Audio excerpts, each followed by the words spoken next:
और एपीएस के जो एग्ज़ाम चल रहे हैं उनका पेपर सेट नंबर 9 हमारे हाथ में है और इसी को लेके हम आपके साथ हाजिर हुए भी हैं। देखो, जैसा भी आपके पास प्रारूप आता है तो सबसे पहले सवाल आपके पास लिखने से रिलेटेड आते हैं। हाँ, मुझसे किसी सब्सक्राइबर ने ये भी कहा था कि सर सिर्फ क्वेश्चनों को पढ़ें ना, उनका आंसर भी हमें दिखाएं। तो मैं इसी पैटर्न को लेके आपके साथ फिर हूँ। इनमें लिखने से रिलेटेड आपके पास आंसर आते हैं। पहले में लिखा है व्हाट इज द शॉर्टकट की। आपको शॉर्टकट की बतानी है तो open the file explorer. File explorer की शॉर्टकट की बतानी है जिससे आप जल्दी से चले जाएं। अच्छा, होता है क्या है एक्सप्लोरर? जैसे में इंटरनेट कोई भी फाइलें जब हम ब्राउज वगैरह करते हैं तो वो आपके एक्सप्लोरर में ओपन होती हैं।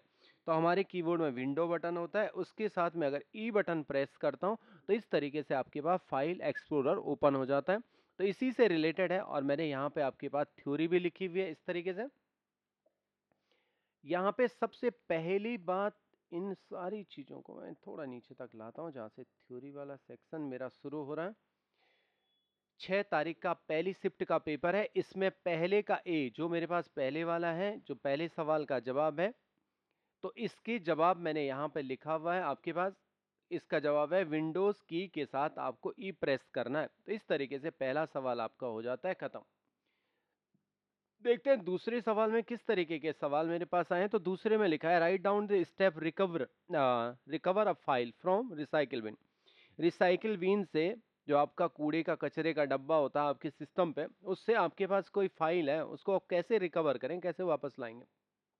देखो जी, अगर हम स्टेप की बात करते हैं तो आपके पास है क्या कहानी, इस डेस्कटॉप में रिसाइकिल बिन मिल जाता है। इस पे आपने ये आइकन ढूंढा, इसमें दायां क्लिक करा, इसको पहली बात तो आपने ओपन कर दिया। जो भी फाइल आपको रिकवर करनी है, फाइल करना है, फोल्डर करना है, उस पर आपने क्लिक कर दिया और वहां पे अगर आप दायां क्लिक करते हैं तो रिस्टोर का ऑप्शन आपके पास आता है। यही स्टेप लिखने कैसे हैं तो उनसे रिलेटेड यहाँ पे सारी चीजें लिखी हुई हैं। डेस्कटॉप पर जाएं, हम डेस्कटॉप पे गए, रिसाइकिल बिन फोल्डर का चयन करा, जहां पे आपका रिसाइकिल बिन फोल्डर है। इच्छा अनुसार जो आपके पास फाइल है जो आपको चाहिए, इच्छा अनुसार फाइल का चयन करें तथा राइट क्लिक करें। जब आप राइट क्लिक करते हैं तो प्रदर्शित लिस्ट से रिस्टोर विकल्प का चयन करें। उपरोक्त चरणों की सहायता से रिसाइकिल बिन से किसी भी फाइल को आप रिकवर कर सकते हो। तो ऐसे स्टेप वास्तव में आपको लिखने होते हैं बच्चों। तो जैसे जैसे आपके पास यहाँ पे 5 स्टेप लिखे हैं, ऐसे आपने 5 स्टेप लिख दिए। ठीक है, थोड़ा थोड़ा आगे आता हूं। तो पहले मेरे पास होने वाला है पहले का सी। देख लेता हूं क्या सवाल पूछा गया सी का। Right down the step of rename a file और फोल्डर। फाइल का भी नाम आप बदल सकते हो और किसी फोल्डर का भी अगर आपको नाम बदलना है तो आप कैसे बदलेंगे। पहले मैं प्रैक्टिकली आपको बता लेता हूं कैसे आपको नाम बदलने होते हैं। अच्छा, कहीं पे भी हो, ऐसा नहीं कहा गया डेस्कटॉप है कहीं पे। ये मेरे पास एक फोल्डर है और ये मेरे पास फाइल है। अभी के लिए इसका नाम ए रखा हुआ, मैं चाहता हूं इसका नाम एन हो जाए, तो आप यहाँ पे राइट क्लिक करेंगे, रीनेम ऑप्शन आएगा आपके पास, तो रीनेम में जाएंगे, जो नाम आपको देना है आपने वो नाम दे दिया। आप फाइल का भी ऐसे कर सकते हो, दोनों का एक ही स्टेप है। राइट क्लिक करा, यहाँ पे चले गए, रीनेम आ गया, ऑप्शन आ गया, आपने लिख दिया नाम। तो इस तरीके का आपके पास था ऑप्शन। लिखना कैसे है उस चीज को भी हम एक बार देख लेते हैं। सर्वप्रथम इच्छा अनुसार फोल्डर का चयन हमने करा करें, राइट क्लिक करें, दायां क्लिक जब आप करते हैं तो ड्रॉप डाउन लिस्ट आपके पास आती है। अच्छा, इसी ड्रॉप डाउन लिस्ट में हमारे पास रिनेम का ऑप्शन आता है और उस विकल्प का हम चयन करते हैं। इच्छा अनुसार नया नाम टाइप करें और किसी भी फाइल का नाम परिवर्तित किया जा सकता है। तो ये आपके पास हो गया सेकंड वाले सवाल का हल। धीरे धीरे पहले का डी आपके पास आता है। देख भी लेते हैं सवाल क्या पूछा गया था। How do you change the date and time of your computer system. आपके कंप्यूटर से डेट एंड टाइम कैसे आप बदलते हैं या कैसे बदलेंगे। तो देख लो, जो प्रैक्टिकली मैं बता रहा हूं आपको, प्रैक्टिकली आपको जाना है कंट्रोल पैनल। यहाँ से सर्च कर दिया, आप कंट्रोल पैनल भी जा सकते हैं। कंट्रोल पैनल में गया तो मेरे पास सर्च बॉक्स में कंट्रोल पैनल दिखाई देता है और इसी में जाके मुझे यहाँ डेट एंड टाइम ढूंढना पड़ता है। तो देखा, डेट एंड टाइम मुझे मिल गया, इस पर ओके करूंगा तो यहाँ मेरे पास चेंज डेट एंड टाइम का ऑप्शन मिलता है। इसी पे क्लिक करेंगे तो आपके पास डेट का ऑप्शन यहाँ से मिल जाता है और टाइम का यहाँ से मिल जाता है। तो इसी के बारे में आपको लिखना था, हमने लिखा कैसे है उसको भी आपको बता देते हैं। टास्क बार में जाकर सर्च विकल्प से कंट्रोल पैनल का चयन कीजिए। ठीक है सर, कंट्रोल पैनल का चयन कर दिया। प्रदर्शित आइटम में डेट एंड टाइम विकल्प का हमने चयन करा है और change the date and time icon का चयन करें। इच्छा अनुसार डेट एंड टाइम को सेट करें। इच्छा अनुसार डेट एंड टाइम को सेट करें तथा ओके बटन का चयन करें। उपरोक्त चरणों से कंप्यूटर सिस्टम पर डेट और टाइम को बदला जा सकता है। तो ये आपके पास ऐसे स्टेप आपने लिखने थे।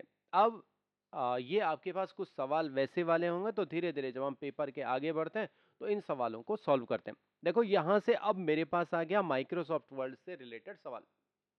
पहले तो ये लिखने वाले थे, कैसे स्टेप लिखना है। वीडियोस को हल्का हल्का पॉज कर लेना। जो लोग मेरे साथ ग्रुप में जुड़े हुए हैं तो वो आप ग्रुप से भी इन चीजों को ले सकते हैं। दूसरे स्टेप में मेरे पास लिखा है take a snapshot output of each part following part and then take print out. आपके पास है 5 सवाल हैं, 1 2 3 4 5 सवाल हैं। सबसे पहले तो लिखा हुआ है क्रिएट अ फाइल। आपको एक फाइल बनानी है, नेम इंडिया फाइल। आपकी फाइल का नाम इंडिया होना चाहिए। And right the following text formatting in it. ये जो नीचे लिखा हुआ पहला अक्षर जैसे बड़ा है, पीछे जस्टिफाई हो रखा, ऐसे ही आपको यहाँ से लेकर यहाँ तक टाइप करना। पहले में इतना काम है। हमने जब प्रैक्टिकल बनाया, स्क्रीनशॉट हमारे पास आए, तो हमने कुछ इस तरीके से इन चीजों को आज दूसरे पैटर्न में चेंज करने की कोशिश करी। मैंने आपसे ऐसे ही कहा है आंसर लिखना 2 का 1। अब इसमें आपने ये स्क्रीनशॉट पहले तो आपने टाइप कर दिया। अब पहली चीज हमें क्या था, ध्यान रखना है कि आपकी फाइल का नाम होना चाहिए इंडिया, है ना। इंडिया फाइल लिखा हुआ था तो आपकी फाइल का नाम देख लिया। दूसरा आपने ये टाइप करा है, ये टाइप हो गया। अच्छा, वहां पे ज्यादातर सिस्टम आपका टाइम्स न्यू रोमन वाला है। इन चीजों का थोड़ा ध्यान रखना। टाइम्स न्यू रोमन में थोड़ा सा मुड़े हुए टेक्स्ट आते हैं, जनरली क्या कैलिबरी भी होता है, पर ये जो टाइप आ रहा है वहां पे जितना भी ये पैटर्न टाइप कर रहा है वो सारा आपका टाइम्स न्यू रोमन में काम कर रहा है। साथ साथ यहाँ पे 3 स्टेप आपके फॉलो में। पहले तो फाइल का नाम आपका आना चाहिए, तो आपने फाइल का नाम बना दिया। दूसरा आपने आगे पीछे बराबर करना है, तो जस्टिफाई आपने कर दिया, है ना। और एक टाइम्स न्यू रोमन फॉन्ट है, तो ऐसे ही आपको काम करना है। आशा है आपकी समझ में आया होगा कि इस तरीके का आपको प्रिंट आउट देना। इसी में किसी बच्चे को अगर दिक्कत होती है फाइल बनाने में, तो वैसे हम फाइल के अंदर जाते हैं तो यहाँ पे आपके पास सेव का ऑप्शन आता है, वहां से आप चीज़ों को बना सकते हैं। अगर ऐसी भी कोई दिक्कत है, कभी नाम आ जाए, तो अपने फाइल में चले गए, फाइल में आपके पास सेव एज का ऑप्शन आता है। यहाँ पे ब्राउज में जाएंगे, ब्राउज में आपको नाम देना है जो फाइल का नाम होगा, और इसको कहीं भी सेव करना है, ऐसा नहीं पूछा है। जब आप इनका नाम बना देते हैं, मान के चलो मैंने NNN इसका नाम दिया, तो वास्तव में आपकी फाइल का नाम NNM हो गया। और जस्टिफाई जब आपको करना है तो आप यहाँ से जस्टिफाई करेंगे चीज़ों को।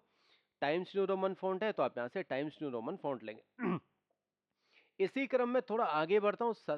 सारे सवाल अब आसान से आ रहे हैं। दूसरे में आपके पास था यहाँ पे बी वाले में स्टिक आउट लिखा हुआ है, इसको स्टिक थ्रो भी कहते हैं, दोनों बात एक ही हो गए। और एंड अंडरलाइन करना है आपको economic survey world in the above mentioned paragraph. जो आपके पास मेंटेन्ड पैराग्राफ ऊपर का है, इसमें आपको ढूंढना शुरू करना है। तो यहाँ पे मुझे मिल गया इकोनॉमिक सर्वे, तो जहां पे ये है इसको अंडरलाइन भी करना है और इस तरीके से आपको 20, तो इस तरीके से मुझे स्टेक आउट करना है यार, स्टेक थ्रू जिसे कहते हैं। ये लाइन काट देनी और ये वाली लाइन। तो इसको जब हमने काम करा है तो हमने इस तरीके से दूसरे वाले प्रैक्टिकल में ऐसे काम करा। ये सारी चीजें देखी हैं। देखो यहाँ पे पहली बात तो मेरा यहाँ से कट गया। एग्जाम देखने वाला क्या देखता है बच्चों, यहाँ पे आपने ये वास्तव में अंडरलाइन करी है नहीं करी है, तो एक आपने अंडरलाइन दिखा दिया, दूसरा स्टेक थ्रू वाला ऑप्शन आपको दिखा दिया, और तीसरा आपकी फाइल यही है तो आप हमने यहाँ पे भी इसको करके दिखा दिया। तो ये आपका प्रॉपर स्क्रीनशॉट होता है, ऐसा आपको काम करना है। इसके बाद थोड़ा आगे बढ़ता हूं तो मेरे पास जो और सवाल था इसी में माइक्रोसॉफ्ट वर्ड में, change all the word in the above mentioned paragraph into the upper case. Upper case का मतलब होता है बड़े अक्षरों में करना। और वैसे जनरली आपके पास जो ये लिखे हुए हैं, इनको आप कैपिटल लेटर बनाना चाहते हैं तो आपके पास चेंज केस का ऑप्शन आता है, यहाँ से जाके आप अपर केस कर सकते हैं। पर जब इसका स्क्रीनशॉट आपके पास बनेगा तो कुछ इस तरीके से हमने ये दिखाना है। ये भी दिखाना है कि मैंने यहाँ से अपर केस लिया है, अपर केस कहाँ से लिया है, ये सारा पैराग्राफ भी दिखाना है कि ये आपका अपर केस हो गया। तो इस तरीके से ये आपका सॉल्व होने वाला है। थोड़ा और आगे बढ़ता हूं तो मेरे पास यहाँ पे आया है पैराग्राफ वाले में। अच्छा, आगे लिखा है change the paragraph setting of the text into double line spacing. किसकी करनी है, पैराग्राफ की करनी है आपको। Change the paragraph setting, paragraph की सेटिंग करनी है टेक्स्ट इनटू डबल स्पेसिंग। तो डबल स्पेसिंग इनके पैराग्राफ में होनी चाहिए। इस तरीके से यहाँ चले जाता हूँ। थोड़ा आगे बढ़ा तो मेरे पास यहाँ पे पैराग्राफ की, तो यहाँ पे हमारे पास जो सवाल था पैराग्राफ की स्पेसिंग का था। देखो हमारे पास यहाँ पे दो प्रकार की स्पेसिंग आते हैं, हमेशा ध्यान रखना इस बात को। इस वाले में मेरे पास क्या हुआ कि यहाँ मेरे को दे रखा है, सवाल को एक बार फिर से देखते हैं कि इसने लिखा है यहाँ पे change the paragraph setting, paragraph की सेटिंग करनी है। देखो दो चीजें आपके पास होंगे, एक पैराग्राफ की सेटिंग होता है और दूसरा लाइन की सेटिंग होता है। यहाँ मुझसे क्या पूछ रहा है, पैराग्राफ की सेटिंग करनी है, द टेक्स्ट जो पैराग्राफ के अंदर टेक्स्ट है डबल लाइन स्पेसिंग करनी है।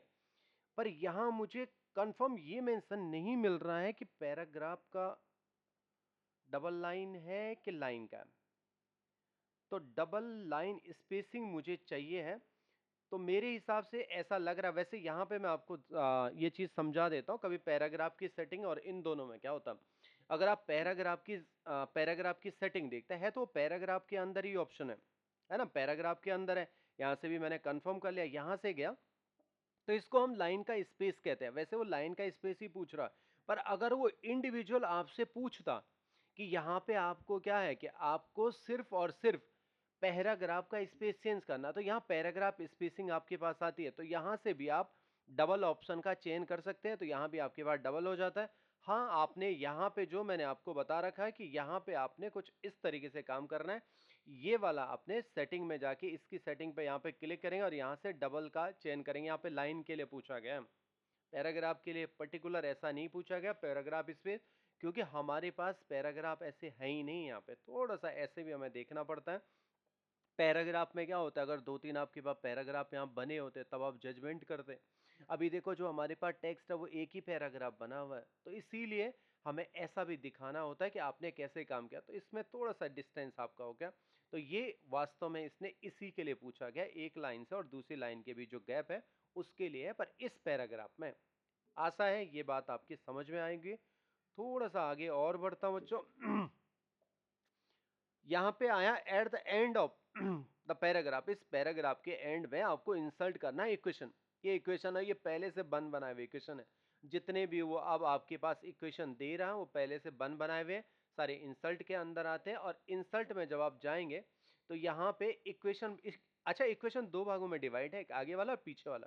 तो इस पीछे वाले पे क्लिक करना है। यहाँ से जाके जब आप जाएंगे तो यही इक्वेशन दे रहा, पहले वाले में ये दिया था, किसी दूसरे वाले में ये दिया, आज इसने ये वाला दे दिया, तो बस आपको क्लिक करना है, वहीं पे आपकी इक्वेशन आ जाते हैं।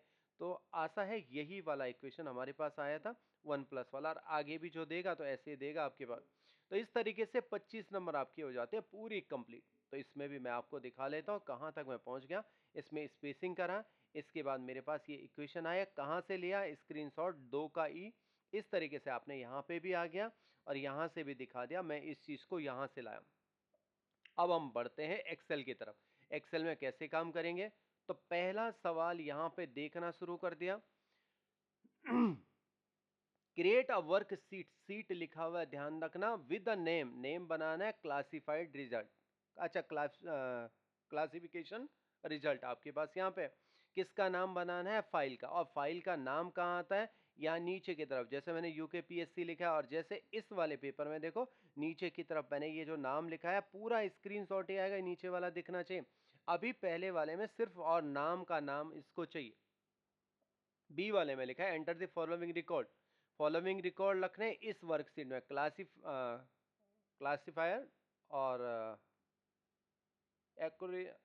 के बाद तीसरा मेरे पास यहाँ लिखा है RMSE, तो ये किसी डिपार्टमेंट का डेटा है, ऐसे ही आपको पूरा डेटा टाइप करके इसमें लिखना है टेबल में। अच्छा हमने कैसे करा है, यहाँ मैं क्लिक कर लेता हूँ, थोड़ा आगे बढ़ा तो तीसरे का बी है, इसमें सारी चीजें यहाँ पे मैंने लिख के आपको दे दी। थोड़ा आगे बढ़ता हूँ, तीसरे का सी है, तो क्वेश्चन कुछ इस तरीके से आया है यहाँ पे। आपको डिस्प्ले करना है 2D बार चार्ट, क्लासिफायर और अकाउंटेंसी का, और मेंशन्ड फाइल में जो ऊपर की तरफ ये मेंशन फाइल है 2D बार चार्ट आपको बनाना है। तो 2D बार चार्ट एक्सेल के अंदर, जब भी मैंने आपसे चार्ट की बात करी होगी तो इंसर्ट में ही यहाँ पे आपके पास चार्ट मिलते हैं। तो बार चार्ट उसने बोला है, तो एक तो कॉलम होते हैं आपके पास, 2D हो गया, 3D कॉलम हो गया, तो ये बार हो गया, इसी के नीचे 2D में लिखा है तो यहाँ आपके पास होगा। डेटा सेलेक्ट कर दिया तो इस तरीके से आप डेटा को सिलेक्ट करेंगे। तो देखो हमने यहाँ पर इस तरीके से आपको दिखा दे। ये दोनों को सिलेक्ट करना था, इसको और इसको, तो यहाँ पे आपका इस तरीके से ये बन के तैयार हो गया। और इसी का एक नमूना और भी ले रखा है यहाँ पे ये वाला, पर कोई भी दोनों में से एक लगाना है, ऐसा मत करना है, वहाँ पे बहुत सारे बना दे। इसी का एक रूप ये है, पर यहाँ पे लिख भी देना 2 का ही है 3 का सी है।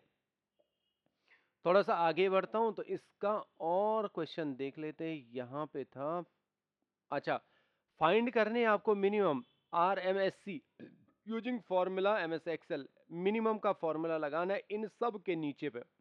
तो यहाँ देख लो, यहाँ इस तरीके से इन सब के नीचे से मिनिमम। अच्छा देखो, एक चीज का ध्यान रखना, मिनिमम लगा दिया ना, उसे ये भी चाहिए कि आपने फॉर्मूला लगाया, मीन का नहीं लगाया, इसको जरूर देखिएगा। तो ऐसे भी आपने यहाँ पे कर दिया। बारी पावर पॉइंट की आ जाते हैं क्या है पावर पॉइंट के सवालों में? पावर पॉइंट में 2 ही सवाल आ रहे हैं। स्लाइड 1 में इंक्लूड द उत्तराखंड 2024, इसका फॉन्ट का साइज करना है जी 80। दोनों चीजें देखी जाएंगी। तो यहाँ पे जब मैं देखता हूँ तो ये उत्तराखंड लिखा हुआ है, फॉन्ट में गया, फॉन्ट का साइज 80 दे रखा, इस तरीके का। ये पहली स्लाइड बोल रखा, तो उसे कितनी चीजें देखनी है? पहली स्लाइड है, कहीं तीसरी चौथी में तो नहीं बना है, ये भी मैंने टिक कर दिया 80 है तो 80 भी दिखा दिया।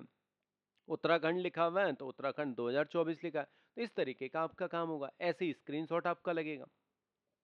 दूसरी स्लाइड में जाना, तो दूसरी स्लाइड भी यहाँ पे दिखा दी। दूसरी स्लाइड में गया हूँ, और दूसरी स्लाइड में इसने मुझसे कहा है कि ऊपर वाला, इसने कहा है कि डिस्प्ले करना है क्वेश्चन नंबर 3 का बी का पार्ट। तो क्वेश्चन नंबर 3 मेरे पास ये है और इसका बी का ये पार्ट है, इसी को आपको ऐसे टेबल में बनाना है। तो इस तरीके का आपका हो जाता है काम, ये प्रैक्टिकल वाला। अब यहाँ पे देखो, लिखने से रिलेटेड भी है चौथा और पांचवा सवाल, इनको कैसे लिखेंगे? ये कह रहा है कि क्यों यूज किया जाता है कैप्चा कोड का, why use in the you why captcha is used during the login into IRCTC website.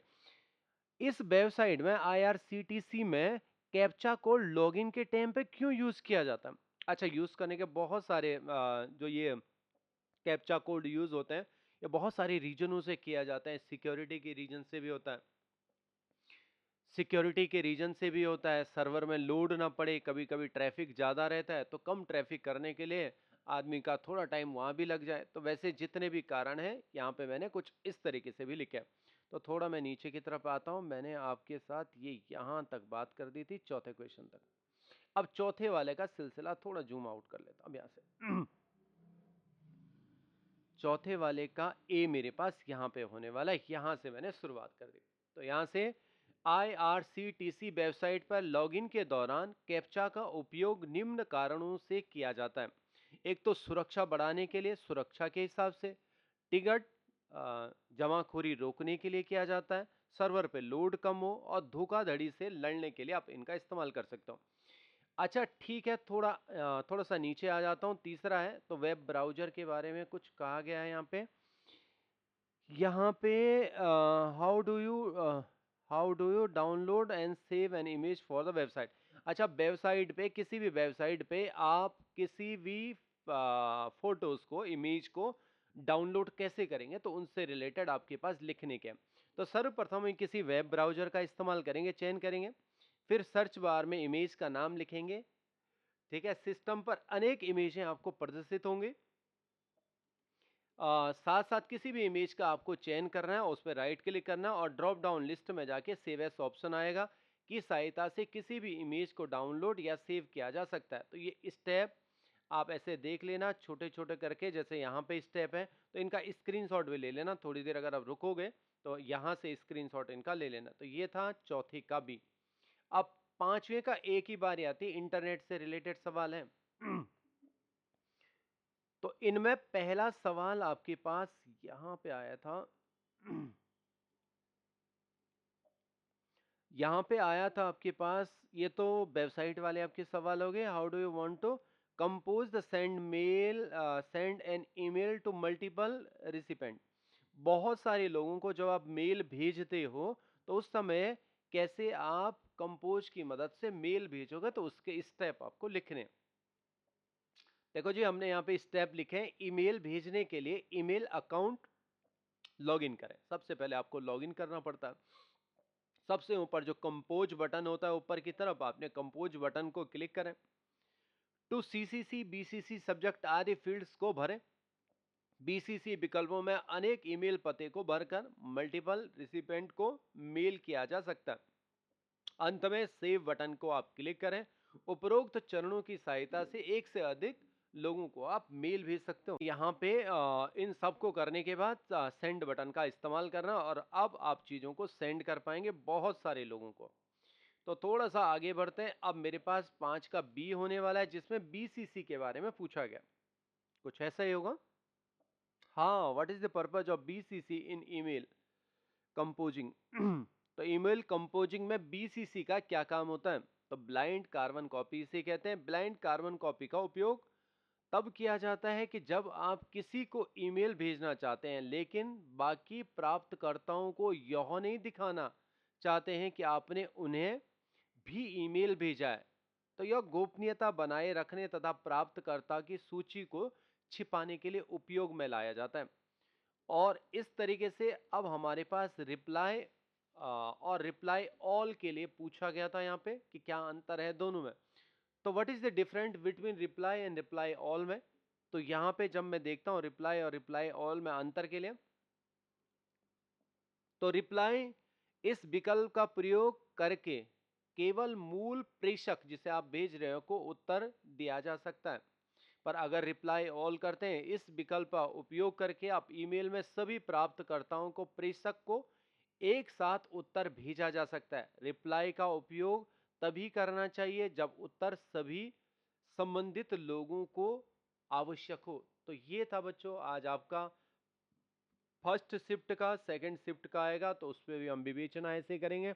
आप लोगों का बहुत बहुत धन्यवाद अपना कीमती समय देने के लिए। Thank you very